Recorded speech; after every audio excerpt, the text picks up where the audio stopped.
आज बघायचं सुद्धा अनेक रावण आहेत महाराज, ते उपदेश ऐकत नाही. जो उपदेश सांगतो त्याला विभीषण म्हणावं, आणि सांगितलेला जो उपदेश ऐकतो त्याला सुद्धा विभीषण म्हणावं. कारण मारुतीरायांनी विभीषणाला पहिले उपदेश केला होता, आणि जो सांगितलेला उपदेश ऐकत नाही किंबहुना सांगणाऱ्याला लाथ मारतो त्याला रावण म्हणावं. मग तो उपदेश कीर्तनकारांच्या मुखातला असू द्या, विभीषणाच्या मुखातला असू द्या, आईच्या मुखातला असू द्या किंवा सद्गुरूच्या मुखातला असू द्या, उपदेश ऐकणाऱ्याला विभीषण म्हणावं आणि उपदेश न ऐकणाऱ्याला रावण म्हणावं. रावणाने महाराज विभीषणाला पुन्हा लाथ मारली. विभीषणाने हात जोडले आणि सांगितलं, राम सत्य संकल्प प्रभू सभा काल वसतो मै रघुवीर शरण अब जाऊ देहू जानी खोरी. आता तुझी सभा कालवश झाल्याशिवाय राहणार नाही. मी आत्तापासून रामचंद्र प्रभूंना शरण चाललेलो आहे. विभीषणाने सभेला नमस्कार केला, राजाज्ञा म्हणून सभेच्या सिंहासनाला नमस्कार केला आणि विभीषण तिथून निघाला. असं म्हणतात तुलसीदासजी, असं सांगतात, ज्या क्षणी विभीषण त्या सभेतून बाहेर पडला त्या क्षणी रावणाच्या जीवनाची उलटी गिनती सुरू झाली. ज्या क्षणी विभीषणाने सभा सोडली त्या क्षणापासून रावणाची महाराज अवदशा सुरू झाली. विभीषण निघाला. अत्यंत भगवंताचं चरणाचं चिंतन करत करत विभीषण प्रभू रामचंद्रांच्याकडे आला. आल्यानंतर प्रभू रामचंद्रांच्या सगळ्या कपिवानरांनी पाहिलं, सुग्रीवाच्या सगळ्या भक्तांनी पाहिलं की कोणीतरी आलेलं दिसतंय. त्यांनी त्याला धरलं आणि बांधून ठेवलं. रामचंद्र प्रभूंना जेव्हा वार्ता कळाली, सुग्रीवाला रामचंद्रांनी विचारले, म्हणजे कोणीतरी आलेलं सांगतायत, विभीषण म्हणजे रावणाचा भाऊ आलेला सांगतायत, त्याला आपल्याकडे घेतलं पाहिजे की नाही घेतलं पाहिजे? सुग्रीवाने सांगितलं, महाराज या राक्षसांचं काही सांगता येत नाही, तुम्ही असं करा, मला तरी असं वाटते की हा मायेने जर आलेला असेल तर याला आपल्याकडे घेऊन उपयोग नाही. रामचंद्र प्रभूंनी सांगितलं, मायेला आलेला असेल तर जगतामध्ये जितके राक्षस असतील तितक्या सगळ्या राक्षसांना एका बाणात संपूर्ण राक्षसांचा वध करण्याचं सामर्थ्य माझ्यात नाही. लक्ष्मणाच्या बाणात सुद्धा आहे, रामाच्या बाणात तर सोडाच, लक्ष्मणाच्या बाणात सुद्धा इतका सामर्थ्य आहे की जगतातले सगळे राक्षस अर्धा दशक मुहूर्तेनं, त्या रामायणामध्ये असा उल्लेख आहे की भगवान श्रीरामचंद्रांनी अर्धा अधिक मुहूर्तांमध्ये 14,000 राक्षसांचा वध केला होता. मग त्याला एक रावण मारायला काय वेळ लागला असता? आणि नीती काय सांगते याच्यावरून चालणारा जो त्यालाच राम म्हणावं. म्हणून आपण कोणालाही राम म्हणत नाही, आपण सत्यवादी म्हणतो, पण राम आपण त्यालाच म्हणतो जो त्या नीतीने जो चालतो आहे त्याला आपण राम म्हणतो. सुग्रीवाला त्याने सांगितलं, भयाची काही गोष्ट नाहीये, भिण्याची काही आवश्यकता नाहीये. जर तो कपटी म्हणून आला असेल तर त्याला लक्ष्मण एका बाणात त्याचा संहार करू शकेल. पण सुग्रीवा जो कपटी आहे तो रामापर्यंत कधी पोहोचत नाही, आणि जो रामापर्यंत पोहोचतो तो कपटी नसतो. त्यामुळे ज्याला रामापर्यंत पोहोचायचंय त्यांनी कपट, छळ आणि या सगळ्या गोष्टी बाजूला ठेवल्या पाहिजे आणि आपल्या स्वेच्छ भावनेने, स्वच्छ भावनेने, शुद्ध अंतःकरणाने एकचित्त होऊन भगवंताच्या चरणाजवळ जावं. आणि जो मज होय अनन्य शरण तयाचे दिवाळी जन्म मरण किंवा अनन्याश्चिंतयंतो मा, जो मला शरण येतो, मी भक्त प्रतिपालक हे माझं ब्रीद असल्यामुळे तो कोणीही असला तरी मी त्याला शरण येतो. एक प्रसंग असा सांगितला जातो पुढे, जेव्हा या विभीषणाचा आणि मग विभीषणाचा स्वीकार केला गेला, विभीषणाला भगवान प्रभू रामचंद्रांनी आपल्या चरण सान्निध्यात स्थान दिलं. विभीषणाने सांगितलं, देवा राक्षस कुळात जन्म येऊन सुद्धा तू मला तुझ्या चरणाशी स्थान दिलं, मी धन्य झालो, माझं जीवन धन्य झालं. तेव्हा रामचंद्र प्रभूंनी उपदेश केला, तू राक्षस कुळातलाच आहे असं नाहीये, संपूर्ण जगतातला सगळ्यात पापी जरी असला आणि तो मला शरण आला तरी मी त्याला शरण आलेल्याला कधीही माझ्यापासून दूर करत नाही. कारण त्वाम एकम शरणमहं प्रपद्ये, म्हणजे एकच असं आहे की ज्याला शरण गेल्यानंतर जो कोणाचाही धिक्कार करत नाही, जो कोणाचाही द्वेष करत नाही. म्हणून मी पहिल्या दिवशी सांगितलं तसं, जी मुक्ती अहिल्याला मिळाली तीच मुक्ती शूर्पणखेला आहे, जी मुक्ती सुरसा राक्षसीला आहे तीच मुक्ती माता शबरीला आहे, जी मुक्ती विभीषणाला आहे तीच मुक्ती रावणाला सुद्धा आहे. कारण अंती तो भगवंताच्या शरण येतो आणि अंतकालेच मामेव स्मरण मुक्त्वा कलेवरम प्रयात समद्भावम त्यजत्यन्ते कलेवरम. अंतकाळी देवाचं नाव घेतलं पाहिजे. या सगळ्यांना अंतकाळी देवाचा स्पर्श झाला. म्हणून या सगळ्यांना तीच मुक्ती मिळाली. विभीषणाचा स्वीकार केला. विभीषणाच्या सगळ्या शब्दांनी देवाला आनंद झाला. देवाने सांगितलं की लगेचच समुद्रातलं जल घेऊन या आणि विभीषणाला काय करा, लंकेचा राज्याभिषेक करा. तुलसीदास असं म्हणतात की ज्या गोष्टी एक एक मुख दिल्यानंतर रावणाला ज्या लंकेचं राज्य मिळालं होतं ते लंकेचं राज्य काही न करता विभीषणाला मिळालं. हरिपाठामध्ये ज्ञानोबा बोलतात, नामामृत गोडी वैष्णवा लाधली आणि योगिया साधली. योग्यांना साध्य करण्यासाठी काय करावं लागलं होतं, 1400 वर्ष तपश्चर्या करावी लागली होती. तेव्हा मुक्ताबाईचा संघ प्राप्त झाला. आणि सच्चिदानंद बाबांना काय करावं लागलं होतं, काहीच करावं नव्हतं लागलं. उलट जीवन जगले, चांगल्या पद्धतीत जगले. आणि मरण आल्यानंतर अंत्ययात्रेच्या दिवशी भगवान श्री ज्ञानोबारायांनी त्यांची भेट घेतली आणि सांगितलं, सच्चिदानंदा उठा. रेड्याने कुठलं पुण्य केलं होतं म्हणून ज्ञानोबारायांनी रेड्याच्या मुखावर हात ठेवला, मस्तकावर हात ठेवला आणि रेड्या वेद बोलू लागला. नामामृत गोडी वैष्णवा लाधली. त्यांना आपोआप ते मिळतं जे परम सायासाने, जे परम कष्टाने चांगल्या चांगल्या योग्यांना प्राप्त होतं ते विनासायास भगवंताच्या भक्तांना प्राप्त होतं. विभीषणाला राज्याभिषेक केल्यावर लक्ष्मणाला सहजच हसू आलं. रामचंद्र प्रभूंनी विचारलं, लक्ष्मणा काय झालं? नाही म्हणे देवा, काही नाही झालं. रामचंद्र प्रभूंनी विचारलं, लक्ष्मणा काहीतरी झाल्याशिवाय माणसाला हसू येत नाही. आमच्या विद्यालयातली मुलं कधी कधी हसतात आणि मी विचारतो त्यांना काय झालं, काही नाही. मग मी त्यांना म्हणत असतो, अर्धा तास सतत हसत राहा, हीच तुमची शिक्षा. माणसाला हसता येत नाही विना काय. इथं सगळी सभा चालू आहे आणि याच्यातले 2-3 जण जर सहज हसायला लागले तर माझ्यासहित तुम्ही सगळे त्यांना काय म्हणाल, अत्यंत हुशार माणसं बघा. असं म्हणत नाही काय वेळ भीड लागलेलं आहे का म्हणे यांना, काही बावट बिवट झालेली आहे काय नाही. काय झालं, काय नाही म्हणे, चांगली ती विभीषणाचा रामचंद्राचा प्रसंग चालू, ती दोघं जण कंटिन्यू हसतायत म्हणे, काही कारण नसताना हसतायत म्हणे, 1 तास जरा सतत हसतायत. अवघडे वेडे असतील ते सोडून द्या. कारण नसताना कोणीही असत नाही. रामचंद्र प्रभूंनी जेव्हा लक्ष्मणाला विचारलं तेव्हा आता लक्ष्मणाने सांगितलं, देवा तुम्ही सांगता की तुम्हाला शरण शेवटी जरी कोणी आला, अंतकाळी जरी तो तुम्हाला शरण आला तरी तुम्ही त्याचा प्रतिपालक होता, तरी तुम्ही त्याचा स्वीकार करता. हसू याच्यासाठी आलं की आज तुम्ही विभीषणाचा राज्याभिषेक करताय. उद्या चालून आपण या समुद्राला पार करून जर लंकेत गेलो आणि रावण तुम्हाला शरण आला तर तुम्ही काय कराल? रामाने सांगितलं, तुझा प्रश्न बरोबर आहे आणि तुझं उत्तरही बरोबर आहे की मला अंतकाळी जरी कोणी शरण आलं तरी मी त्याचा स्वीकार करतो.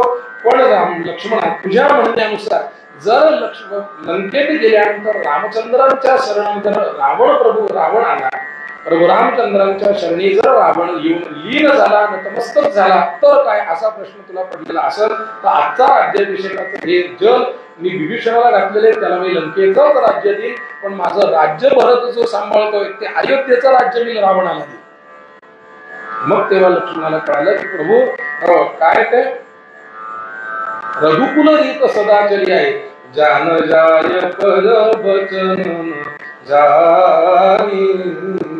रघुकुल रीत सदाचरी आहे, जान जाय पर वचन जाय. एकदा दिलेला शब्द माझ्या मुखातून कधीही वापस येणार नाही, माझ्या मुखातला निघालेला शब्द कधीही पडणार नाही. त्यामुळे आता विभीषणाला राज्याभिषेक करणं आपल्याला प्राप्त आहे. पुढे गेल्यानंतर रावण जर शरण आला तर त्याला कोणतं राज्य द्यायचं, भरत माझ्या पादुका सांभाळून जे राज्य सांभाळतोय ते राज्य आपण रावणाला देऊ. विभीषणाला राज्याभिषेक केला गेला आणि मग प्रभू रामचंद्रांनी विभीषणाला विचारलं की आता इथून पुढे कसं जायचं हे तू आम्हाला सांग. हे सांगत असताना विभीषणासोबत जे रावणाचे 2-3 राक्षस वेगळं रूप धारण करून आले होते ते हे सगळ्या गोष्टी ऐकून इतके सुखावून गेले की ते त्यांच्या स्वस्वरूपात येऊन प्रभू रामचंद्रांचं भजन करू लागले. सगळ्या कपी वानरांनी पाहिलं की हे रावणाचे राक्षस आहेत, यांना सगळ्यांना त्यांनी पकडलं, मारलं, कोणी नाकावर मारलं, कोणी हातावर मारलं, कोणी बुक्क्या घातल्या, कोणी हातपाय तोडायची भाषा केली. आणि सगळेजण जेव्हा त्यांचे हातपाय तोडायला, कोणी हात धरू लागलं, कोणी पाय धरू लागलं, तेव्हा त्यांनी अंगभंग कर सगळ्यांना सांगितलं. तेव्हा त्यांनी शपथ घातली की जोही आमच्या अंगाचे तुकडे तुकडे करील त्याला कौशलाधीश प्रभू रामचंद्राची शपथ आहे. सगळेजण बाजूला सरकले. मग लक्ष्मणाने हसून सांगितलं की यांना आहे कसं परत जाऊ द्या, पण जाता जाता मात्र रावणाला माझा उपदेश घेऊन जा. 2 दोह्याचं पत्र लक्ष्मणाने लिहून त्या दोन्ही राक्षसांकडे दिलं. ते राक्षस गेली, रावणाकडे आले. रावणाकडे आल्यानंतर रावणाने विचारलं म्हणे काय कुठून जाऊन आले, कशी त्यांची अवस्था आहे, हा समुद्र आत्ता त्यांना आड येतोय म्हणे, नाही तर आत्ताच्या आत्ता माझ्या राक्षसांनी त्यांना काय केलं असतं, खाऊन टाकलं असतं, कोणते ते वानर आहेत म्हणे, कोणते कशा प्रकारचे ते मरकट आहेत म्हणे. रावणाकडून आलेला शब्द मरकट, तुलसीदासजींनी कुठे मरकट शब्द वापरलेला नाहीये, कपी किंवा वानर शब्द वापरला, याची चिकित्सा आपण काल केलेली. असं सगळं विचारल्यानंतर त्यांनी हात जोडले, नमस्कार केला आणि सांगितलं महाराज ज्या पद्धतीत शांततेत प्रश्न सांगितले त्याच पद्धतीत शांततेत उत्तर ऐकण्याची तयारी ठेवा. आणि हात जोडून त्यांनी सांगितलं महाराज तुमचा भाऊ गेल्याच्या दुसऱ्या दिवशी प्रभू रामचंद्रांनी त्याला लंकेचा राज्याभिषेक केलेला आहे, म्हणजे आता जरी तुम्ही लंकेचे राजा असले तरी इथून पुढे भविष्यातला राजा कोण होणार आहे हे आतापासून सिद्ध झालेलं आहे. विभीषणाला तुमच्या राज्याभिषेक केला आहे, तुमच्या या लंकेचं राज्य त्या विभीषणाला दिलेलं आहे. पण राम प्रभू इतके कृपाळू आहेत की त्यांच्या एका बाणाने हजारो समुद्र सुद्धा जलमय जे आहेत ते विनजल होऊ शकतात. त्यांच्या एका बाणाने हजार समुद्र शोषून घेण्याचं सामर्थ्य रामाच्या एका बाणात नाही. पण त्यांनी नीती सांभाळण्यासाठी तुमच्याच भावाला प्रश्न विचारला की काय नीती आहे.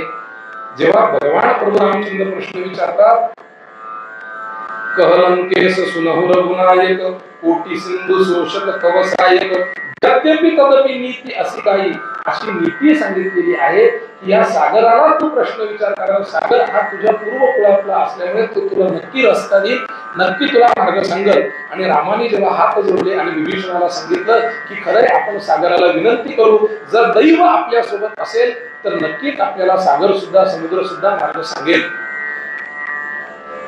ते बोलणं ऐकून पुन्हा लक्ष्मणाला हसू आलं. लक्ष्मणाने विचारलं देवा हे दैव वगैरेची भाषा तुम्हाला शोभत नाही, जो माणूस कष्ट करत नाही तो दैवावरती खापर पडतो. आताही तुम्ही पहा, आम्ही जेव्हा विचारलं का म्हणे आळंदीला कधी चालायचं, काय म्हणजे जेव्हा दैव येईल तेव्हा, जेव्हा भाग्यात असेल तेव्हा. काही लोक इतके भारी आहेत महाराज, ते म्हणतात जेव्हा ज्ञानोबा बोलवतील तेव्हा जाऊ.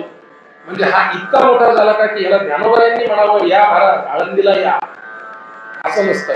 ज्यांच्या कष्टावरती ज्यांना भरोसा नसतो ते माणसं दैवावर खापर पडतात. दैवाची साथ असावी पण पाया हा कष्टाचा असावा हे ध्यानात घ्या. ज्याला यश प्राप्त करून घ्यायचंय ना त्यांनी केवळ दैव दैव म्हणून चालत नाही. ज्ञानोबा माझ्या पाठीशी राहतील तर मी वेद बोलेन असं म्हणून चालत नाही. आधी अग्नी वेळेचा उच्चार स्वतःच्या मुखातून त्यांनी केला आणि मग ज्ञानोबांनी मस्तकावर हात ठेवलेला असल्यामुळे सगळा वेद त्या विधानी बोलला. लक्ष्मणाने सांगितलं देवा मला तुमची ही गोष्ट आवडलेली नाही, तुम्ही दैवाची भाषा करणं मला काही इथं रुचलेलं नाहीये. रामचंद्र प्रभू हसले. देवाला राग कधीच आलेला नाहीये. संपूर्ण तुलसी रामायण वाचा किंवा वाल्मिकी रामायण वाचा, देवाला राग आला असं कधीच झालेलं नाही.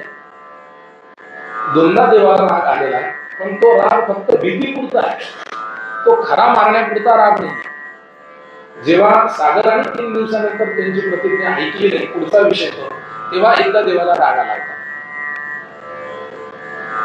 देवाने सांगितलं की लक्ष्मणा तुझ्या मनात जसं आहे तसंच आपण करू. सागराजवळ गेले, दरवाजा आसनावर बसले आणि सागराला विनंती केली की सागरा आम्हाला हा समुद्र करून जायचं आहे, याच्याबद्दलचा काहीतरी एखादा मार्ग मला सांग. सागराने विनंती ऐकली नाही. तिकडे रावणाने तिकडे प्रश्न विचारले. त्यांनी सांगितलं म्हणे महाराज त्यांच्यासोबत तुमच्यासारखा एक नाही, तुमच्यासारखे 1000 रावण मारतील एवढे एक वानर त्यांच्यासोबत आहेत म्हणे. आणि तुलसीदासजी वर्णन करतात की ज्या वानराने ज्या कपीने तुमची लंका जाळली त्या कपीपेक्षा कितीतरी पट अधिक शक्ती असलेले वानर त्यांच्यासोबत. आपण जी तुलना करतोय बुद्धी विद्या देवमोही हलवू करे हरवू करे स्वीकार किंवा बळाची आणि बुद्धीची अधिष्ठात्री देवता मारुतीराय हे आपण म्हणतो, पण तुलसीदासजी सांगतात अशी कितीतरी वानर त्यांच्याकडे आहेत म्हणे की ज्यांच्यातला एक वानर सुद्धा प्रभू रावणा तुझा सहज वध करू शकतो. असे कितीतरी रावण त्यांच्यासोबत आहेत. 14,000 पद्म एवढी त्यांची सेनापतींची संख्या आहे की त्यांच्यासोबतचं सैन्य किती असं माहित नाही. पद्म कशाला म्हणतात, घरी जाऊन का किंवा ही गुगलवाली मुलं आपण सध्या पद्म कशाला म्हणतो का, एकक दशक शतक हजार 10,000 त्याच्या पुढे लक्ष, दशलक्ष, कोटी, दशकोटी, मग त्याच्या पुढे खर्व पद्म करत करत जातात. 14,000 पद्म सैन्य नाही, सेनापती फक्त त्यांच्यासोबत येत नाही, एवढं मोठं सैन्य ते घेऊन येतात. आणि त्यांच्यातला एक एक राक्षस असा हात चोळतोय म्हणे, दात खातोय म्हणे, नुसता एक एक वानर, एक एक कपी हात चोळून दात खाऊन फक्त वाट पाहतोय म्हणे की कधी रामप्रभू आम्हाला आज्ञा देतील. तर या मगरी सहित याच्यातल्या सगळ्या माशांसहित समुद्र सुद्धा आम्ही शोषून घ्यायला तयार नाही. एकेका वानराने एक एक चूळ जरी पाणी पिलं म्हणे तरी समुद्र आटून जाईल, एवढे वानर आहेत म्हणत. पण रामचंद्र प्रभू नीतीने चालणारे, शपथ घातलेली म्हणे सगळ्यांना की कोणीही त्या समुद्राला काही करायचं नाही, कोणीही जाऊन रावणाला प्रत्यक्ष मारायचं नाही, कोणीही जाऊन प्रत्यक्ष सीतेला घेऊन यायचं नाहीये, हे सगळं मी करणार आहे. कारण की माझी पत्नी आहे आणि एकव्रती एक पत्नी असलेला हा प्रभुराम मर्यादा पुरुषोत्तम आहे, त्याच्यामुळे तो आतापर्यंत जिवंत आहे, असा त्या राक्षसाने रावणाला उपदेश केला. तिसऱ्या वेळेस महाराज सुंदरकांडामध्ये रावणाला तिसऱ्या वेळेस उपदेश आहे. पहिला उपदेश चौथ्या वेळेस आहे. पहिला उपदेश करता तो मारुतीरायांनी केला, आपण पाहिलं लंका दहन करण्याच्या आधी. दुसरा उपदेश केला विभीषणाने, आपण पाहिलं. तिसरा उपदेश हे आता राक्षस येऊन त्याला करतायत. आणि चौथा उपदेश जे लक्ष्मणाने पत्र पाठवलं होतो. चारही उपदेश या महामूर्ख रावणाने ऐकले नाही, असे तुलसीदासजी बोलतात की हा जगातला सगळ्यात घमंडी जर कोणी माणूस असेल तर तो कोण आहे? हा रावण. अहंकार काय करू शकतो हे रावणाकडे पाहिलं पाहिजे, आणि मर्यादा काय करू शकते हे रामाकडे पाहिलं पाहिजे. मर्यादेच्या जोरावरती आजही 10,000 वर्ष होऊन गेले असतील, पण एकाही आईला आपल्या मुलाला रावण म्हणून हाक नाही मारावी वाटते. आणि आज 5,000 वर्ष होऊन गेले, पण प्रत्येक आईची इच्छा आहे की माझ्या मुलाने कधीतरी रामासारखं वर्तन करावं. जो होऊ नये असं वाटतं तो रावण आहे, आणि जो व्हावा असं वाटतं तो राम आहे. दोन भावांची जोडी जर चांगली असली तर उदाहरण देताना असं सांगतात म्हणजे अत्यंत चांगले भाऊ आहेत, एकमेकांशी कधीच भांडत नाही म्हणे. अहो राम लक्ष्मणासारखी जोडी म्हणे त्यांची. उदाहरण देताना सुद्धा त्यांचं दिलं जातं. अहो त्याच्याकडे जाऊ नका म्हणे, महाराज अत्यंत तो दुष्ट रावणच आहे म्हणे महाराज. म्हणजे याच्यानंतर पुन्हा काही सांगावं लागत नाही, त्या नावात ते सामर्थ्य आहे. काही काही माणसं असतात अशी की त्यांच्यात ते गुण असतात. गावातही आहेत, आपल्या मित्र परिवारातही आहे. 4 मित्र आहेत, आता सगळ्यांना माहिती आहे आपला प्रत्येकाचा अनुभव आहे. त्याचं नाव सुद्धा घ्यायचं नाही म्हणे. चांगला विषय चालला ना त्याचं नाव काढायचं, त्याचं नाव जर चांगल्या विषयात काढलं तर विषयाला सुद्धा वाईट वाटतं, विषय निघून जातो. एवढा तो माणूस वाईट असतो. प्रत्येकाच्या जीवनात अशी माणसं आहेत. रावण सुद्धा तसाच होता महाराज. रावण कसा नव्हता, असा जो असतो त्यालाच रावण म्हणतो.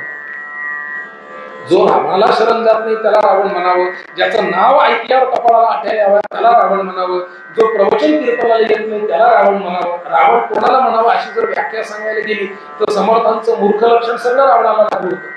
आणि दुर्दैवाने त्याच्यातल्या बहुतांश गोष्टी आपल्याला सुद्धा लागू होतात. आपण फक्त रावणाचं एकच करतो महाराज, आणि तेही रावणाने केलं नव्हतं पण करायला पाहिजे होतं. ती गोष्ट आपण करतो ते म्हणजे बायकोचं ऐकलं. बाकी आपण जर रावणासारखं आचरण केलं नसतं, तुम्ही म्हणा आपण सगळे रावण आहोत. आपण रावण नसलो तरी विभीषण मात्र कोणीच नाही हे ध्यानात घ्या. आणि मी अनेकदा सांगतो की मधल्यांची अवस्था फार वाईट होती. तुम्ही आम्ही सगळेजण आपण रावणा इतके पापी नाही आणि आपण विभीषणा इतके पुण्यवानही नाही. आपण मधले मधल्यांचीच अडचण होते, म्हणून मधल्यांचे साधू संत अवतार घेतात. येथे उपकारासाठी काय अवतार तुम्हा कराया कारण उद्धाराया जन म्हणजे तुम्ही आम्ही, जडजीव म्हणजे तुम्ही आम्ही, हा आपला असते अवतार. कारण नाहीतर भगवंताने श्रावण शुद्ध अष्टमीच्याच दिवशी, श्रावण मध्ये अष्टमीच्याच दिवशी ज्या वेळेला भगवान श्रीकृष्णाचा अवतार आहे त्याच वेळेला भगवान श्री ज्ञानोबरायांचा सुद्धा अवतार. आपण सगळेजण तो जन्मोत्सव इथे 10 ते 12 रात्री कीर्तन करून संपन्न करतो. ज्यालाही ते कीर्तन किंवा ते चरित्र ऐकायचं तरी श्रावण शुद्ध अष्टमी म्हणजे 15 तारखेला ज्ञानेश्वर महाराजांचा 750वा जयंती उत्सव आपल्या इथे अगदी मोठ्या प्रमाणात आणि चांगल्या थाटात वैभव संपन्नतेत आपण दरवर्षी करतो तसा करणार आहे. जो रामाला शरण जाते त्याला रावण म्हणावं. हा उपदेश ऐकून रावणाने यांनाही लाथ मारली. ही दोघं जण पुन्हा राक्षस पुन्हा रामचंद्रांकडे गेले, सांगितलं आम्ही दिलेला उपदेश, लक्ष्मणा तुम्ही दिलेला उपदेश आम्ही रावणाला सांगितला, पण तो ऐकण्याच्या मनस्थितीत नाहीये, त्यामुळे आम्ही तुम्हाला शरण आलो.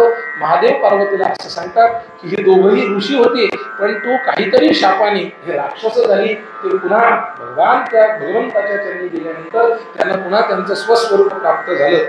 आपलं स्वरूप ओळखण्यासाठी एक तर साधू संगत गेली पाहिजे, नंतर देवाला तरी शरण गेलं पाहिजे. तर 3 दिवस उलटून गेले, सागराने केलेली विनंती ऐकली नाही. तेव्हा काकभूषुंडी सांगतात की कोटीही पै कदरी हरई कोटी जन कोसीच. त्यांनी केळीचं उदाहरण दिलेलं महाराज. उपदेश ऐकल्यानंतर जो सामानी ऐकत नाही, तो दामानी ऐकत नाही, जो वेदानीही ऐकत नाही, त्याला दंडाशिवाय पर्याय नसतो. रामचंद्र प्रभूंनी आपला बाण घेतला, धनुष्य घेतला आणि प्रत्यंच्या ओढली त्याला बाण लावला आणि अग्निबाणाचं नुसतं स्मरण केलं. केवळ रामचंद्र प्रभूंच्या अग्निबाणाच्या स्मरणाने समुद्रात अग्नी उठला, समुद्रातली माशी मरून पडायला लागली, मगरी मरून पडायला लागल्या. हे सगळं समुद्राला दिसलं की आपण त्याच्या भरोशावर आहोत. समुद्राची शोभा केवळ पाण्यात नाहीये, जलचरांचं तो रक्षण करतो म्हणून त्याचं बल आहे. समुद्राचं मोठेपण की जसं भूचर आपण जे प्राणी आहोत सगळेजण, पृथ्वीवरचे प्राणी म्हणजे त्याच्यात माणसं आले सगळे आहेत. पृथ्वीचं मोठेपण याते की पृथ्वी माणसांना घेऊन राहते, तसं समुद्राचं मोठेपण हे की तो जलचरांना घेऊन राहतो. जेव्हा समुद्राला कळायला लागले की फक्त प्रत्यंच्या ओढल्यावर सगळे आपले अजगर असतील, पाण्यातले जे काही साप असतील, जे काही मगरी असतील, जे काही माशा असतील, ते सगळे मरून जात आहेत, त्यांच्या जीवांचा भस्म होतोय, त्यांचे शरीर जळून जात आहेत, ते सगळे भस्म होऊन जात आहेत. मग त्यांनी मात्र काय केलं की आपलं रूप धारण केलं आणि सुवर्णकांती धारण करून भगवान प्रभूंना शरण आला. तेव्हा काकभूषुंडी सांगतात म्हणे त्या केळीचं सिंचन किती करा, ती कापल्याशिवाय पिकत नाही. खानदेशामध्ये आपली लोक शेती करतात, खानदेशामध्ये बहुतांश केळी झाडावर पिकत नाही. केळी कितीही पाणी द्या, कितीही त्याची निगा राखा, कितीही त्याला आजूबाजूने त्याचे ते सपोर्ट बांबू लावा लागतात ते लावा, कापल्याशिवाय ती पिकत नाही. तसा मूढ मनुष्य किंवा दांभिक मनुष्य दंड केल्याशिवाय ऐकत नाही. जो ऐकतच नाही ना त्याला दंड केल्याशिवाय पर्याय नाही. आमच्या शाळेतही बरेच जण सांगतात की म्हणे गुरुजी तुम्ही त्याला कमी मारा. आम्ही सांगतो गुरुजी मुळात मारतच नाही. कोणते गुरुजी मारतात? कोणतेच गुरुजी मारत नाही. पण जे मारत नाही असे गुरुजी नसावे. तसे शिक्षक लोकांची संख्या आता झाल्यामुळे हुशार विद्यार्थ्यांची सुद्धा संख्या खूप कमी झाली. म्हणजे माझ्या किंवा आपल्या ही जी आपली 25-30 वर्षांच्या आतली एक पिढी आहे, यांना माहिती आहे शिक्षकांचा मार काय. आताच्या मुलांना शिक्षकांचा मारच माहित नाही. काही शिक्षक असे होते महाराज की ते त्यांचं नाव घेतलं तरी मुलं रात्री अभ्यास करायची, म्हणजे त्यांचा पाठ इतके कडक. त्यांनी सांगितलं म्हणे केळीला कितीही पाणी घाला, कितीही पाणी घाला, कापल्याशिवाय ती तुटत नाही, पिकत नाही. जर तिला पिकवायचं असेल तर तिला कापावंच लागणार. तसं समुद्राला कितीही प्रभू रामचंद्रांनी विनंत्या केल्या, त्यांनी ऐकलं नाही. जेव्हा प्रत्यंच्या चढवली, सगळे जलचर मरण पाहू लागले, तेव्हा समुद्र आला. त्यांनी सांगितलं की काय करायला पाहिजे. रामाने सांगितलं तुम्ही रस्ता द्या, काय करायला पाहिजे. त्यांनी सांगितलं देवा मी दुभंगून जातो, पूर्ण शोषून जातो. तुमच्यामध्ये इतकं सामर्थ्य आहे की तुमच्या एका बाणाने, बघा ध्यानात घ्या, प्रभू रामचंद्रांच्या एका बाणाने सुद्धा हजारो समुद्र शोषून जातील एवढी ताकद कशात होती? बाणात होती. फक्त प्रत्यंच्या ओढली तर सगळे जलचर जे आहेत ते भस्म होऊन जात होते. बाण सोडला असता तर कोणता समुद्र जात नव्हता. पण म्हणे देवा याच्यात माझी कीर्ती काही नाही आहे, तुम्ही सांगितलं म्हणून मी जागेवर आहे. कालच आपण विषय पाहिला, समुद्री रेखा ओलांडावी पृथ्वी होते, समुद्री बैसका न संडावी, पर्वती बैसका न संडावी, समुद्री रेखा ओलांडावी पृथ्वी होते व्हावी. हे आज्ञा माझी. कोणाची आज्ञा आहे? पर्वतांनी 4-5 इंच दरवर्षी सरकलं तर काय हरकत आहे मला सांगा. म्हणजे आपला खंडोबाचा डोंगर आहे आणि एक असा नियम तर निसर्गाचा असता की तो डोंगर दर 3 वर्षांनी 1 फूट पुढे सरकतो. लोकांनी घरं तरी बांधली असती. पर्वत जागेवर आहे म्हणून माणसांचं बल आहे. समुद्र आपली रेखा ओलांडत नाही म्हणून माणसांचं बल आहे. पृथ्वी भूते व्हावी, पृथ्वी आपल्याला धरून चालते म्हणून आपलं बल आहे. दुसऱ्या ग्रहावरती तुम्ही पहा, दुसऱ्या ग्रहावरती गेल्यावर तो ग्रह माणसांचा स्वीकार करत नाही. तिथं माणसं आदर हवेत करतात. आता आपला एक जण जाऊन आला, तो जाऊन आल्यानंतर पुन्हा त्याला चालायची प्रॅक्टिस करावी लागली होती, त्याचे हातपाय स्तब्ध झाले होते.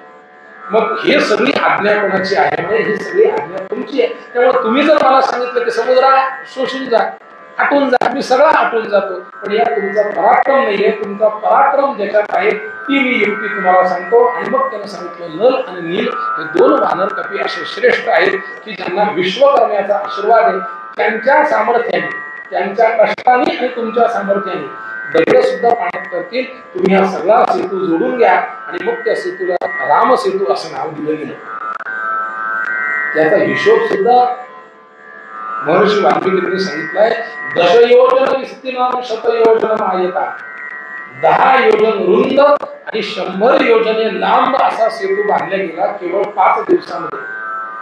मी अनेकदा हे उदाहरण सांगतो की फास्ट इन्फ्रास्ट्रक्चर किंवा बिल्डिंग इन्फ्रास्ट्रक्चर जर कोणतं असेल तर ते हे. आता आम्ही तो एक सेतू बांधला, मला वाटतं रेल्वे ब्रिज बांधलेला आहे की तो जगातला सगळ्यात उंच अशा प्रकारचा सेतू आहे. पण तो जगातला उंच सेतू असू शकतो अत्यंत कमी दिवसात बांधला गेलेला. 5 दिवसांमध्ये 100 योजने लांब आणि 10 योजने रुंद सेतू बांधला गेला.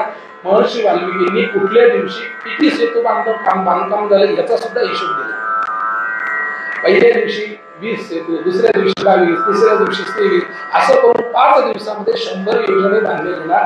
एक योजन म्हणजे किती मी परवा सांगितलं होतं, सचे शतयोजने ते मुख विस्तार. त्या सुरसेने 100 योजन आपलं करून उघडलं होतं. एक योजन म्हणजे किती तर 12.48 किलोमीटर असं जर धरलं तर 10 योजन म्हणजे एक योजन म्हणजे 12 किलोमीटर. 10 योजन म्हणजे 120.50 किलोमीटर रुंद सेतू होता आणि 1200 किलोमीटर लांब सेतू केवळ 5 दिवसात बांधला गेला. त्याला कष्टाची आणि सामर्थ्याची आणि कृपेची जोड होती. कष्ट होते वानरांचे, सामर्थ्य होते नलाचं आणि नीलांचं. नल आणि नील दोघा जणांचं सामर्थ्य, हजारो वानरांचं कष्ट आणि प्रभू रामचंद्रांची कृपा याच्या जोरावरती ते प्रत्येक दगड जो होता तो तरला आणि त्याचा अखंड सेतू बांधला गेला. महर्षी असं म्हणतात की हा सेतू देवांनी जेव्हा वरून पाहिला तेव्हा जणू काही समुद्राने मध्ये वाहन कोरलेली आहे अशा स्वरूपाचा हा सेतू शोभून दिसायला लागला. या सेतूवरून प्रभू रामचंद्र पुढे जातील आणि मग तो रावणाचा संहार करतील आणि मग आपल्या सीतेला पुनश्च घेऊन येतील. अशा या रामकथेचा समारोप भविष्यामध्ये होईल. पण सेतू बांधण्याची दिशा ठरली आणि सुंदरकांडाचा समारोप झाला. सुंदरकांडाची सुरुवात कुठून होते तर सुंदरकांडाची सुरुवात होते सुंदर पर्वतावरून मारुतीराय उड्डाण पावतात आणि सुंदरकांडाचा समारोप होतो की नल आणि नील यांना सेतू बांधायला सांगावा आणि त्यांनी विशाल अशा स्वरूपाचा सेतू बांधण्याला सुरुवात केली किंवा भगवंतांनी त्यांना तशी आज्ञा केली आणि तिथे सुंदरकांडाचा समारोप होतो. गोस्वामी तुलसीदासजी बोलतात सकल सुमंगल दायक रघुनायक गुणगान सादर सुनहिते करही भव सिंधु बिना जलजान. जे या सुंदरकांडाचं फक्त श्रवण करतात ते सुद्धा करही भव सिंधु बिना जलजान. भव सिंधू म्हणजे या समुद्र तलातून या भवसागरातून काही कष्ट न करता सुद्धा ते तरुण जातात. कोण? जे फक्त सुंदरकांडाचा महिमा ऐकतात ते सुद्धा. एवढा या सुंदरकांडाचा महिमा आगाध अशा स्वरूपाचा आहे. गोस्वामी सांगतात जशी मला मिळाली यह चरित्र कली मोहर जथामती दास तुलसी गायन. ज्या पद्धतीने मला सुचलं यथामती मी जसं गायले तसं सुद्धा जे श्रवण करतात त्यांना सुद्धा या भवसागरातून तरुण जायला कोणीही अडवू शकत नाही किंवा ते सहजरित्या करून जाऊ शकतात. हे बघा, एखादी गोष्ट प्राप्त होणं हे सोपं किंवा अवघड नाही, पण ती प्राप्त होत असताना बिना कष्टाची प्राप्त होती का कष्ट करून प्राप्त होती हे महत्वाचं आहे. काही माणसांना पैसे सहजरित्या प्राप्त होतात. म्हणजे एखादा बिलिनियर माणसाचा मुलगा, आता ते मिलिनियर आणि बिलिनियर कोट्याधीश आणि अब्जाधीश संपला आता म्हणून. म्हणजे एखाद्या अंबानीच्या घरात जन्मलेल्या मुलाला अत्यंत मोठी संपत्ती मिळेल यात नवल नाही. पण एखाद्या माणसाने कष्ट करून तेवढी संपत्ती जर निर्माण केली तर त्यात नवल. कष्ट करून मिळवलेली गोष्ट ही लवकर प्राप्त होत नाही, पण बिना कष्टाची गोष्ट लगेच प्राप्त होते. भवसिंधू तरुण जाणं अत्यंत मोठी गोष्ट आहे. हे भवसिंधू तरुण जाणं सोपं नाहीये. पुनरपि पुनरपि मरणम. प्रत्येक जण जर करून गेला असता तर भगवत पूज्यपाद श्रीमद शंकराचार्यांनी पुनरपि हा शब्द वापरलाच नसता. परंतु तो कष्टदायक असणारा भवसिंधू सुद्धा या सुंदरकांडांच्या केवळ श्रवणाने सुद्धा माणसं करून जाणार. त्यामुळे या सुंदरकांडांचा पाठ प्रत्येकाने श्रवण करावा. कारण ही कथा मंगल भवन अमंगलहारी अशा स्वरूपाची आहे. सकल सुमंगलदायक रघुनायक गुणगान अशा स्वरूपाची ही कथा आहे.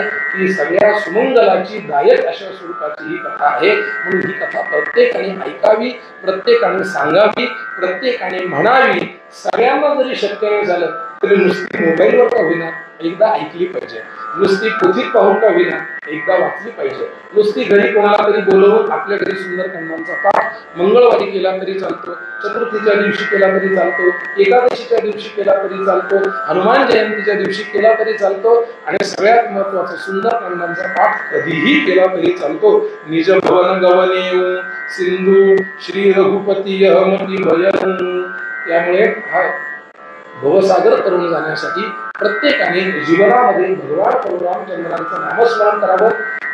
त्याची जी शृंखला सांगितलेली आहे, आधी रामायण वाचा, ते वाचता येत नसेल मग रामचरितमानस वाचा, ते वाचता येत नसेल तर मग सुंदरकांड वाचा, ते वाचता येत नसेल हनुमान चालीसा वाचा, ती वाचता येत नसेल मारुती स्तोत्र वाचा, तीही वाचता येत नसेल श्रीराम जय राम जय जय राम एवढ्या तरी नाममंत्राचा जप करा.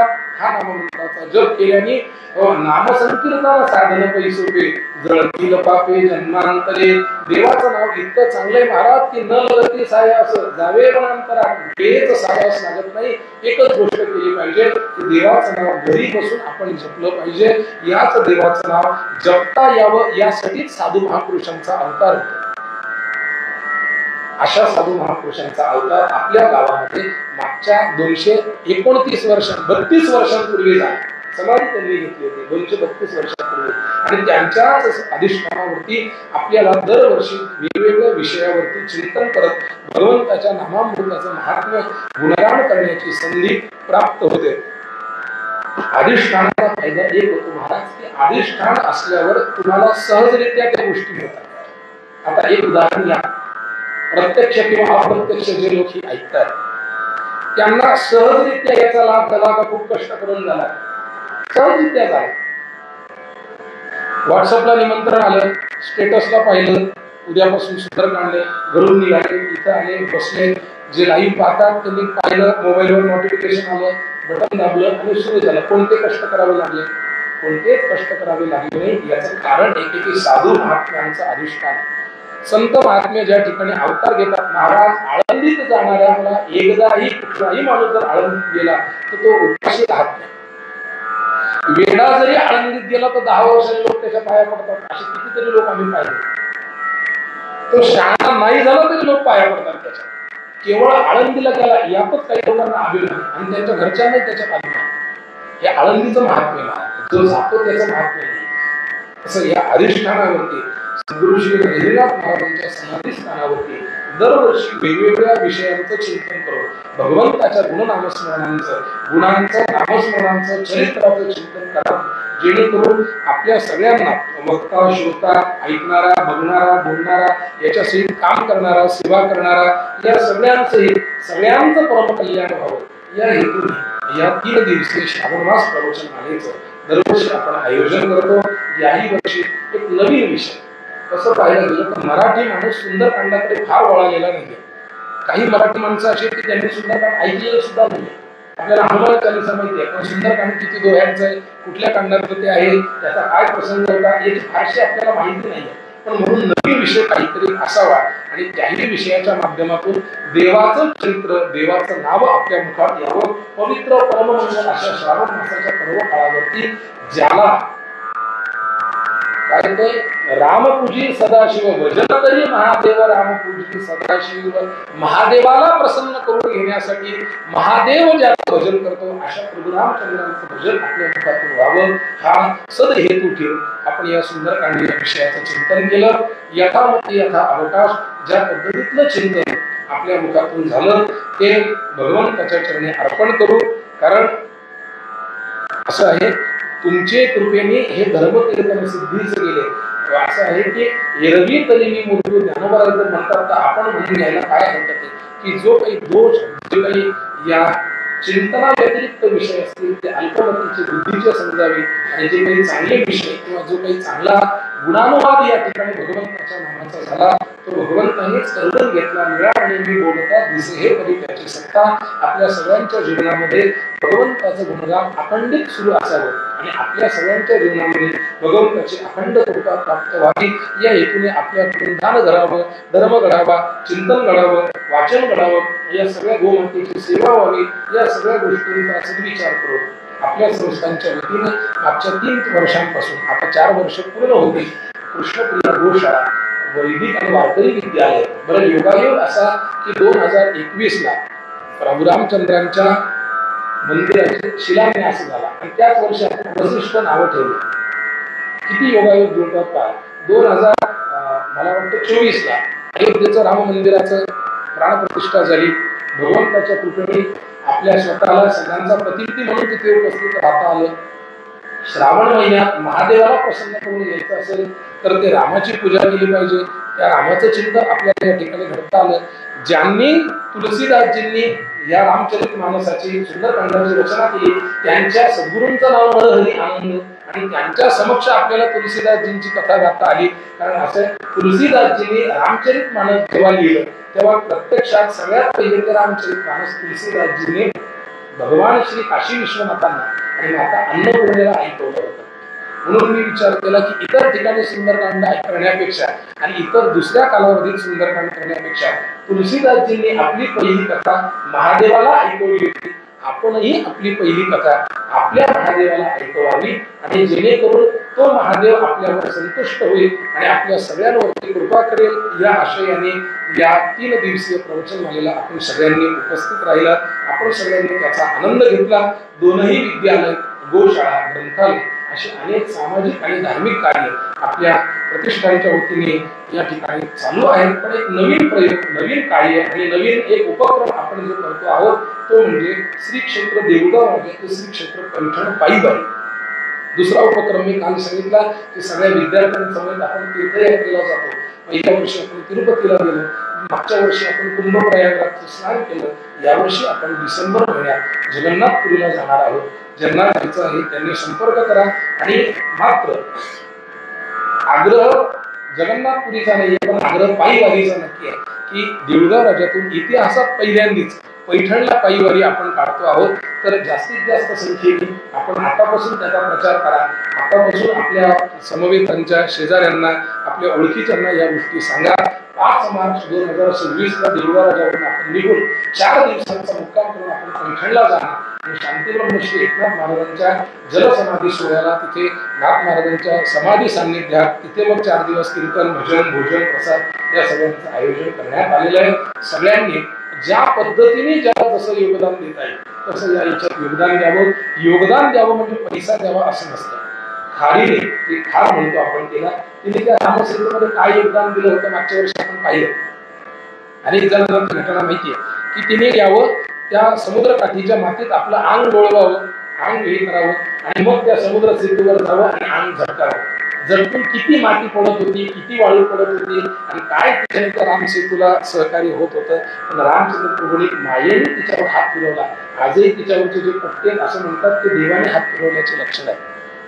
पण तिची ती सुद्धा सेवा देवाला तितकीच प्रिय झाली. तसं आपल्याला जेवढी सेवा करता येईल तेवढी आपण या भगवत कार्यात, देव कार्यात, धर्म कार्यात सेवा करावी.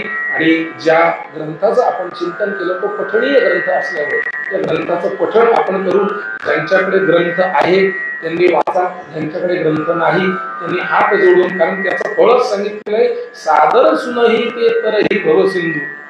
सादर म्हणजे यथा आदर, सह आदर म्हणजे आदराने जे याचं श्रवण करतील त्यांना सुद्धा त्याचा फळप्राप्ती झाल्याशिवाय राहणार नाही. ज्यांना म्हणता येतं त्यांनी सोबत म्हणावं, ज्यांना म्हणता येत नाही त्यांनी डोळे बंद करून किंवा हात जोडून भगवंताच्या गुणनामाचं चिंतन मनामध्ये करून या ग्रंथाचं पठण करावं. पठण झाल्यानंतर या प्रवचनमालेला आज आपण या ठिकाणी विराम देत आहोत. पुढची प्रवचन मला पुढच्या श्रावण महिन्यात होईल. नवीन विषयांसह, देवाच्या नवीन गुणचिंतनाच्या विषयासह पुन्हा आपण श्रावण मालिकेत भेटू. तत्पूर्वी आता 15 ऑगस्टला भगवान श्री ज्ञानोबा यांचा आणि श्रीकृष्णांचा जन्मोत्सव आहे. त्याच्यानंतर लगेचच मला वाटतं पुढच्या महिन्यामध्ये अनेक सण येतात, अनेक व्रत उत्सव होतात. याही उत्सवाला आपण थांबावं आणि 9 फेब्रुवारी ते 17 फेब्रुवारी या कालावधीत आपला वार्षिक उत्सव की आमचे महाजन कुटुंब असेल किंवा रामायण काका सगळेच जण, परिवारातले किंवा परिसरातले सगळेच जण ज्या उत्सवाची आतुरतेने वाट पाहतात, तो उत्सव म्हणजे आमचे काही जण जर असे ते उत्सवाची सुट्टी टाकतात. ते म्हणतात तेवढे 8 दिवस आमची जी संध्याकाळची सेवा आहे तीच सेवा आम्ही करणार आणि ते रात्री मग कुठे जेवतात ते आम्हाला सुद्धा कळत नाही. म्हणजे 2000 पंक्ती वाढी ती लोक कुठेतरी टेबलच्या बाजूला आपले काम घेऊन बसतात. असा सगळ्यांचा देऊळगाव राजाचा अनंत उत्सव 9 फेब्रुवारी 2026 ते 17 फेब्रुवारी 2026 या कालावधीत होणार आणि 5 मार्च 2026 ते मला वाटतं तिथून पुढे 8 दिवस 14 मार्च 2026 या कालावधीमध्ये आपली देऊळगाव राजाची पैठण पायीवारी संपन्न होणार आहे. आपण सगळ्यांनी या सगळ्या कार्याचा लाभ घ्यावा. आता सुंदरकांडाचं पठण झाल्यानंतर आपल्या या प्रवचनमालेला आपण विराम देणार आहोत. मधुरला बोलव, रुद्रला बोलव, मधुरला बोलव.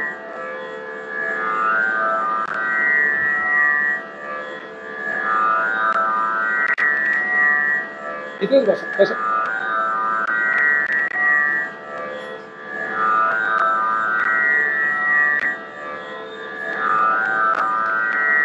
सुंदरकांडाचं पठण करण्यापूर्वी आपण चिंतन केलेलं आहे की किष्किंधाकांडाचे शेवटचे 2 दोहे म्हणावे आणि नंतर सुंदरकांडाचं पठण करावं असा नियम आहे. त्यामुळे ज्यांना हा सुंदरकांडाचा पाठ म्हणता येतो त्यांनी म्हणावा, ज्यांना नाही म्हणता येत त्यांनी ऐकावा. श्री सीतारामचंद्रार्पणमस्तु. श्री जानकी वल्लभो विजयते. बलिबांधत प्रभु वाडे सोतनु वरणी न जाय. उभय गरे मदीनी सात प्रदक्षिण भाई. अंगत कहीं जाऊ मैं पाजे संशय कछु गिरधारा. जानवंत कहतुम सबलायक पटई किमी सबरी करनायक. कहरी चुपति सुन हनुमाना कातु साधे बलवाना. पवन तनय बल पवन समाना बुद्धि विवेक विज्ञान निधाना. कवन सुकाज कठिन जगमाई जो नहीं भूमिका तुम पाई. राम काज लगी कवन होताना सुनती भयं पर्वता धारा. पहिल्या पानावर पहिलं पान तिथे तिसरा द्वाई. कनक बरदन तेज विराजा मानव परदीन करताजा. संभनाद कलिबारी बारादी वैनानु जल निधारा. सहित सहाय रावत हिमानी आनव यहाँ त्रिकूट उपाधि. जानवंत मैं पूछूं तुम्हें उचित सिखाव मुझे जो मोहि. एकनाथ रहुता तुम भाई सी पैरे कहूँ मुझाई. बलराज वनैना कौतुकलानि संग कपिसेना. कपिसेन संघानि निशिचर राम सिंहाने. लोक पावन सुज सुसुरमुनि नारदादि बखानी. जो सुनत गावत कहत समुझत परम पद नर पावई. रघुवीर पद पाथो जमकर दास तुलसी लावई. भवभेष रघुनाथ जसु सुनहि जय नर अरुणाय. तिनकर सकल मनोरथ सिद्धि कलीति सिधारी. नीलोत्पल श्याम काम कोटि शोभा अधिक. सुनहि तासु गुण ग्राम जासु सुन नाम अगत गवदीक. श्री सीतारामचंद्रार्पणमस्तु. शांतं शाश्वत प्रमेयमनघं निर्वाण शांतिप्रदं. ब्रह्मा शंभो फणीन्द्र सेव्यं निशं वेदांत वेद्यं विभुं. रामाख्यं जगदीश्वरं सुरगुरुं मायामनुष्यं हरिं. वन्देऽहं करुणाकरं नवकरं भूपालचूडामणिं. नान्यास्पृहारघुपते हृदये स्मनीये. सत्यं वदामि च भवान् किलान्तरात्मा. भक्तिं प्रयच्छ रघुपुङ्गवनिर्भराम्ये. दोषरहितं गुरुमानसं च अतुलितबलधामं हेमशैलावदेहं. धनुर्वनकृशानं ज्ञानिनामग्रगण्यं. सकलगुणनिधानं वानराणामधीशं. रघुपति प्रिय भक्तम वातजातं नमामि। जामवंत के वचन सुनाए सुनि हनुमंत हृदय तिवारे। तब मोहि परिकर तुम भाई सही दुखंद मूल फलताए। जब लगे आप सीतई देखी होय काज मोहि हर्ष विषय की। यही कही नाय सबल कहु माता चले और श्री हृदय रघुनाथा। सिंधु के को उदर सुंदर कौतुक पहुँच चढ़े उठा ऊपर। बार बार रघुकुल संहारे दर के पवन तनय बल भारी। जेहि चरण दे हनुमंता चले सुगो पाताल तुरंता। जेहि अमोघ रघुपति करवाना एक हाथ चले हनुमाना। जल में रघुपति दूत बिचारे कई महीना कृष्ण मोहि हारे। हनुमान तेहि पद सा कर पुन कीन प्रणाम। राम काजों किने मोहि कहा विश्राम। जय सिया राम जय सिया राम जय सिया राम जय सिया राम जय सिया राम जय सिया राम जय सिया राम जय सिया राम।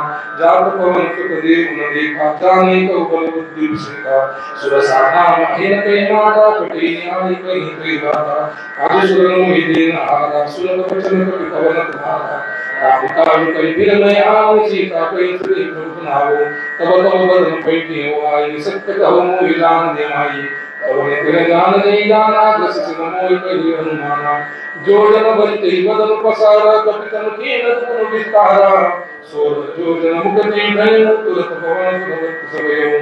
जस तस सुरसा बदन बढ़ावा तास गुण कपि रूप दिखावा। जो जन प्रियान कीना बदन पैठे पुनि बाहि रावा। माना बिना ताहि निपावा।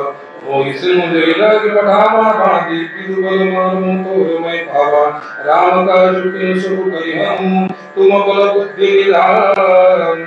आशीष दे गई सो करसि चले हनुमान। निश्चर एक सिंधु महुरहि करि माया रूपे कलहि। जीव जंतु के गगन उड़ाए जब वियोग कई कवि परिचाई। गई छाक सो सो उड़ाई एक विधि सदा गुण कर पाई। सोई चल हनुमान किन कीना दास कपट कपि तुरत ही चिन्हा। ताई मारी मारो कबीरा बारिश पार गयो मत धीरा। ताहु जाय देखि मन भूषा भुंजित चंद्र कमल भूषा।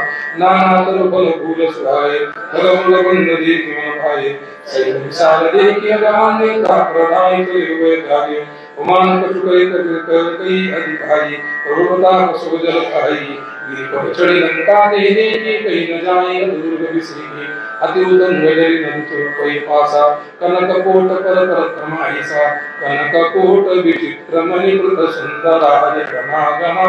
चौवट अट सुवट रीति चारुपुर बहु विश्वना। गजराज कर चरण कर पद चरण को गणई। बहुरूप निशिचर दूत अति बल से नवरतन कहि बनै। वन भाग उपवन वाटिका सर उपवाटी सोहि। नर नाग सुर गंधर्व कन्या रूप मुनि मन मोहहि। कहु माल देह विशाल शरीर समान। नाना अकेरन विरहि बहु विधि कहु। एक एक निकर जहि कहि जतन बटन कोटि न विकट तन नगर चौरि सिरिचहि। कहु मई समानुष देन कर अज कर निशाचर बच्चहि। एहि लागी तुलसीदास इनकी कथा कछु एक है कही। रघुवीर तिलक सिरन त्यागी गति पैहि। पुर रखवारे देखि बहु कपि मल कीन विचार। अखिल गुरु पधरऊ निसिनगर करऊ परिचार। मसक समान रूप धरि धरि लंकै चले सुमिरन नरहरि। नाम लंकिनी एक निश्चरी सो कई चले सुमोहि नंदिनी। जाने नहीं मरम सत घोरा मोर आल जाल किशोरा। मुटिका एक महाकपिहानी रुधिर वरन धरि कमलनी। पुनि संभरे उठी सोलंका चोरी पानी कर विनय सदंका। जब रान वे ब्रह्म बर दीना चलत विरंचिका मुहिना। विकल हो सिकई कपि के मारे तब जाने सुनि संहारे। ताप मोर अति पुण्य बहुता देखो नैन राम कर दूता। तात स्वर्ग अपवर्ग सुख धरिय तुला एक अंग। तुला ताहि सकल मिली जो सुख लव सत संग। प्रभु नगर कीजे सब काजा हृदय धरि।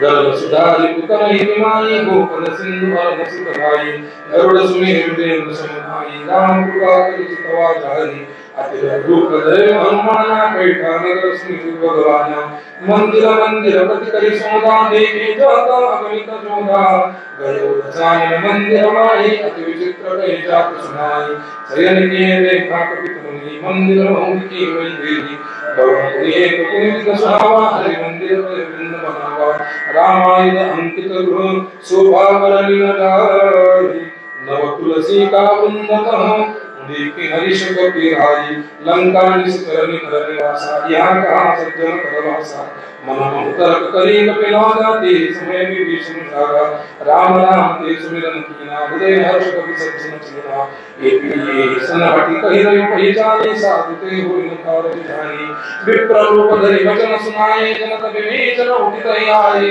हरि प्रणाम पूज तुलसलाई विप्र कहूँ निज कथा बुझाई कि तुम्हारी दासन कमोहि मोरे हृदय प्रीति अति होई कि तुम राम दीन अनुरागी आय मोहि करम बड़ भागी तब हनुमंत कही सब राम कथा निज नाम सुनत जुगल तनु पुलक मम मगन सुमिरि गुण धाम सुनो पवन सुत रवि हमारी जिमि दसन महु जीव बिचारी तात कहो मोहि जनि अमिनाथा करहि कृपा भान कुलनाथा राम सकल कुच साधन नाही प्रीत न पदे रसोदम नाही अब मोहि बाबरो हनुमंता बिन कृपा मिले नहीं संता जौन भूमिन अनुग्रह कीना तौ तुम मोहि दरस देना सुनो विभीषण प्रभु की रीति करहि करा सेवक प्रीति कहूँ के कवन में परम प्रियना कभी जंगल सब बीलीना जे नाम हमारा तेरी दीनता ही मिले हारा असमय अदम सका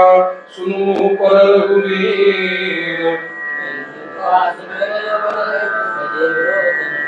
जानत हूँ वस स्वामी विसारी फिर ही काहे नहीं पुकारी ए विकट राम रामा पावा निर्वात विश्रामा पुनीत सब कथा विभीषण कही जे विधि जनक सुता कह कही तब हनुमंत कहा सुन भाता देख जड़न जानकी माता जो जुगत जुगत विभीषण सकल सुनाई चले पवन सुत विदा कराई करे सोई रूप गए पुनीत ही कहा बना शोक सीता रहज भवा देखि महि मनो माहु किन प्रणामा बैठे की जात निस जामा कुसतसु श्री सजटाय के बेनी जपति हृदय रघुपति गुण श्रेणी निज पद नयन दिए मन राम पद कमल लीना और के भापवन सुत देखी जानकी दीन तरुबल्लभ मोहरा लुकाई करयुजार कर गौखा भाई एक अवसर राम आवा संगनादि बहुत के बनावा बहुविधि कलसी कही समुझावा साम दाम भेद भेद दिखावा कहरावन सुनु सुन के साई मन को करे आदि सब बनाई तब अनुचारी कर उपम मोरा एक बार लोक मम ओरा तृणा धरि मोट कहति पहले सुमिरा वरपति परम स्नेही सुन दसन कर कट्यो प्रकाशा कबो की नलिनी कब विकासा असमन समुझ कहत जानकी कल सुदिनाहि रघुवीर मानकी सूठ सुने हरि आने ही मुहि अधम निलज लाज नहीं कोई आप सुनहि खट्यो तसम राम ही भानु समान पुरुष वचन सुनि काढ़ी असि बोला अति किसी आन सीता ते मुकुता तुमाना कटहु तव सर कठिन कृपाना नाई तथपति मानो ममनीना सुन होई तव जाने हानि श्याम सरोदम श्याम सुंदर प्रभु भोज करी कर दस कंदर सो कंड कंड की तव असि घोड़ा सुनत अस प्रवान कवन मोरा चंद्रहास तरु मम परितपापम रघुपति विरह नल संजातम सीता निशित बरस है धारा कहि सीता हनुमन दुख भारा सुनत वचन पुनि मारन धामा मैं तनया की नीति बुझावा कहे सकल निशिचर बोलाए सीते बहु विधि का सुझाई मास दिवस मुखा माना तो मैं मार्ग कड़ी पुकारा भव भय उदस कंदर यहाँ कपि श्री पिशाची वृंद सीता देखा वही रूप बहुत सुंदर जय सिया राम जय सिया राम जय सिया राम जय सिया राम जय सिया राम जय सिया राम जय सिया राम जय सिया राम जय सिया राम जय सिया राम जय सिया राम जय सिया राम जय सिया राम जय सिया राम जय सिया राम जय त्रिजटा नाम राक्षसी एका रामचरण तुम्ही पुनः विवेका सवन बोली के सुनाई सपना सीते होई करो हितापना सपने बानर लंका जाने जातु से न सब पर मारी करारुण लगन दससी सामुंडित सरखंडित भुजवीसा एक दिशो दक्षिण दिशि जाई लंका मनो विभीषण पाई नगर फिरे रघुवीर दोहाई तब प्रभु सीता बोले पठाई यह सपना में प्रभु पुकारे कोई सत्य दय दिनचारी सास वचन सुनिते सबडारी जनक सुता के चरण भारी जह कह गई सकल तब सीता मन कर सोच मास दिवस बीते मोहि मारहि निशिचर पूछ त्रिजटा नाम त्रिजटा सन बोली कर जोरी मात विपुल संगित मोरी तजो दे तो बेगी उपाय दस विदव अभी नहीं सही जाई आनी कतर चुचिता बनाई मातो नल दे लगाई सत्य करहि मम प्रीत सयानी सुन को श्रवण सूल सुगवानी सुनत वचन बदगहि समुदायसी प्रभुता बल सुज सुसनायसी निसिन अनल मिल सुन सुकुमारी अस कहि सो निज भवन सिधारी कजिता विधिभा प्रतिकूला मिलहिन पावक बिटहिन सुना देखिए प्रकट गगन अंगारा अनिनाम पे विउतारा पवन पावकमय ससिस्तवतन राजी मानव मोहि जानि हत भागी सूर्य बने विम मम बिटवा शोभा सत्य नाम करू धर्म सुधा नूतन कसे अनल असमाना देयानि निजानि जननि करहि दिनाना देख परम विरहा तुलसीता सोना सूच अन कपि कल समगीता कपि करि हृदय विचार दिन मुद्रिका डारी कब जन्माशोक अंगार दिन हर्षोटी करग गदिम कबरी मुद्रिका मनोहर राम नाम कलति सुंदर चकित चित्तव मुदरी पहिचानी हर्ष विशाल हृदय तुलानी जीति को सकई अजय बुराई माया ते अस रच नहीं जाई सीता मन विचार करना नाम वचन बोले हनुमान रामचंद्र गुण बोलने लागा सीता कर दुख भागा दानि सुने श्रवण मंगलाय अति देहु के सब कथा सुनाई श्रवणामृत जय कथा सुनाई कई सो प्रकट होति कि न भाई निकट चलने फिर बैठी मन होई से सब भय रामदूत मैं मातु जानकी सत्य शपथ करुणा निधान की यह मुद्रिका मातु मैं आनी दिन राम तुम कहो सदानी नरबान ही संग कहु कैसे कई कही कथा भी संगति जैसे कपि के वचन सब प्रेम सुनि उपजामन विश्वास जाना मन क्रम वचन यह कृपा सिंधु कर दास जय श्री राम जय श्री राम जय श्री राम जय श्री राम हरिजन जानी प्रीति अति गाड़ी सजल नयन कुल कावली वाड़ी विरजन जननी हनुमाना भयता तुम कर जल जाना अब तो कुशल जाऊं जल हानि अनुज सहित सुख भवन गानी तुम चित कृपाल मुराई कपि देव दरिने दुराई सहजवानी सेवक सुखदायक पवौ सुरति रगल करत रघुनायक कबहु भय मम शीतलताता होई निरति साम मृदुलाता बचन न आवनयन भरे बारी अहना कहो निकट विसारी देखी परम विरहा तुलसीता को बोली कपि मृदु वचन बनीता मातु कुशल प्रभु अनुज समेता तब दुख दुख सकृप निकेता जननी मनुष्य नाना तुम प्रेम राम के दूता रघुपत कर संदेशु अबा सुनु जननी दरिद्र अस कहि कपि गद गद भयउ भरे विलोचन नीर कयो राम वियोग तव सीता मातु सकल भय विपरीता तव तर किसल मन प्रसान काल निसास में ससिभानु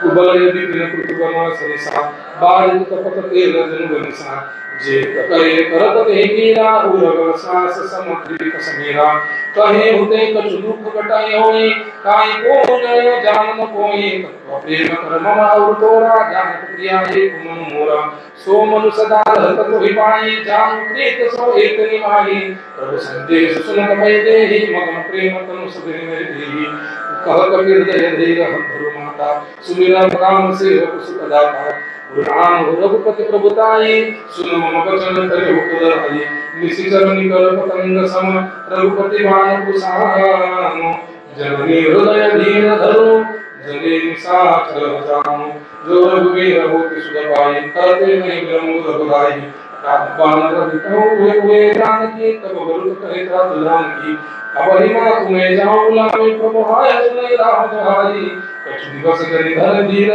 धीरा कपिन सहित आए रघुवीरा निश्चर मारि ते लई जेऊ तीनों पुराण यदि सच सच कहूं हरि सुत कपि सब तुम्हि समाना जात अति भट बलवाना मोरे हृदय परम संदेशा सुनि कप प्रकट कीन दिन देहा कनक बुरा भूधराकार शिशिरा समर भयंकर अति बल बीमा सीता मन भरोस खबर भयो पुण्य गुरु को पवन सुतल गयो सुनु माता साकांडु नहीं बल बुद्धि विशाल प्रभु प्रतापते गुरुहि काली परम लघु ध्यान जय सिया राम जय सिया राम जय सिया राम जय सिया राम जय सिया राम जय सिया राम जय सिया राम मन संतोष सुनत कपि वाणी भगत प्रताप ते बल जानी आशीष की राम प्रिय जाना हो तात बल सुन निहाना अजर अमर गुण नीत सित हो करहु बहुत नायक छो करहु कृपा कृपा आशीष निकाना निर्भर प्रेम मगन हनुमाना बार बार माई सुपद सीसा बोला वचन जो भी कर दीसा कृत्य भयो मैं माता आशीष तव अमोघ विख्याता सुनो नाथ मोय लोक अतिशय भूखा लगी देख सुंदर फल खावा सुन सूत करि विकिरण भवानी परम सुबट रजनी चर भारी तिलकर भय मात मोहि नाही जय तुम सतमानु मन माही देवी बल निपुण कपि कहे जानकी जाऊं रघुपति चरण धरऊं धरिता मधुर फल खाऊं चलियो नाही सिर बैठ बैगा फल खाए सुतरे तरे प्रजागा रहे कहाँ बट मारे कछु मारे से कछु जाए पुकारे नाथ एक आवा कपि भारी तेहि असुर बटिका उधारी खाए फलवर बिटा उपाय रक्षक मरदि बिटारे सुनि रावण पटई बटनाना कि नहीं देख कर जेऊ हनुमाना सब रजनी चर कपि संघारे गए पुकार कर हमारे पुनि पैठे मुझे अक्षत मारा चला संग ले भट सुभटा पारा आवत देख बिटप कहि कर जाता ही पाति मधुनि घर जा कछु मारे सी कछु मर देसी कछु मिलाए से धरि मोहि कछु पुनि जाए पुकारे प्रभु मरकट बलि भूमि सुनि सुत बंदलम के शिशराना पटे से वेगनाथ बलवाना सचान से बंधे से देख कपि का कराए चलाई जदिता दुरित जो दामन निधन सुनि उपजा क्रोधा कपि देखा दारुण घटावा कटकटाई रुधावा अति विशाल दुर्वे को उपारा फिरत के नयन के सुकुमारा रे महाभक्ता के संगा गई गई कपि मर दई निजंगा कि नहीं पतिताई निस नवाजा मेरे जुबल मान हो राजा मुठी का मारी चढ़ा दे जाए का एक जन चढ़ाई उठी बारी यदि की नसीब घुमाया जीत न जाए प्रबंधन माया ब्रह्मास्त्र ते साधा कपि मन की न विचार जो न ब्रह्म सरमानौ महिमा पिटई अपार ब्रह्मवान कपि तेज हमारा परतिल बार कटो संगारा तेहि देखा कपि मूर्छित भयो नाग पास बांधे से गयो जासु नाम जो विष्णु हे भवानी भवबंधन कटि कहन ध्यानी दास दून कई बंध करवावा प्रभु कारज लगे कपि सुनावा कपि बंधन सुनि तुलसी कर धाये कौतुक नाय सभा जय वाए दसम सभा दुखी कपि जाए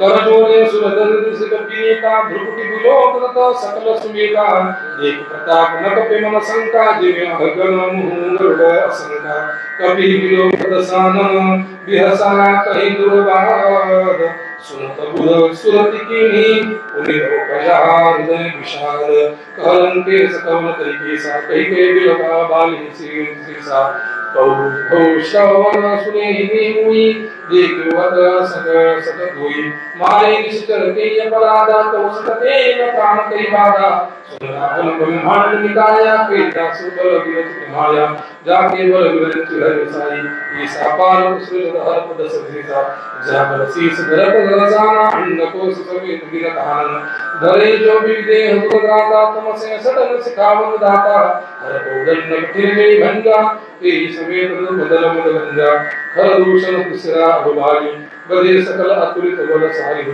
जाके बल लवले सते उठते हूँ कराचर झारी दासु दूत में जा करी हरि आने प्रिय नारी जय सिया राम जय सिया राम जय सिया राम जय सिया राम जय सिया राम जय सिया राम जय सिया राम जय सिया राम जय सिया राम जय सिया राम जय सिया राम जय सिया राम